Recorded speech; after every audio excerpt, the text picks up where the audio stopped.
Бұл жігіт адамдық болмысынан бас тартып ешкіге айналды.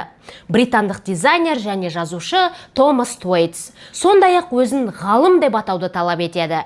2015 жылы бұл кісі қисынсыз ешкі адам атты жобасына кірісті. Эксперимент барысы қарапайым. Ол Альп тауларына аттанып, 8 жыл бойы ешкі секілді өмір сүруі тиіс. 4 аяқтап жүру үшін тұяқтары бар протез киеді, ал мүйіздің орнына темір дулыға. Адамға сай тамақтан бас тартып, тек шөп жейді. Томас осы жобамен бір теорияны дәлелдегісі келді. Яғни мал секілді өмір сүрсен, стресстен арылуға болады. Бірақ ешкінің өмірі оңай емес болып шықты. Томастың іші тоқтаусыз өтіп, стресі ушығып кеткен. Осылайша 8 жылдық жоба небәрі 3 күнге созылды. Бірақ пысық Томас бәрібір өз дегеніне жетті.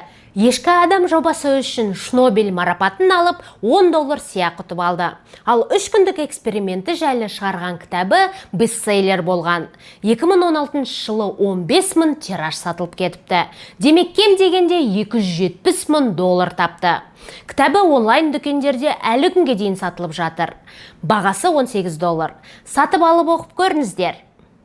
Солай, көріп тұрғандарыңыздай, ұзақ үзілістен кейін қайта оралып отырмын. Сондықтан қолдауларыңыз ауадай қажет. Лүпіл басыңыз, пікір жазыңыз және оқырманым болыңыз. Себебі сіздерді көптеген видеолар күтіп тұр. Кездескенше!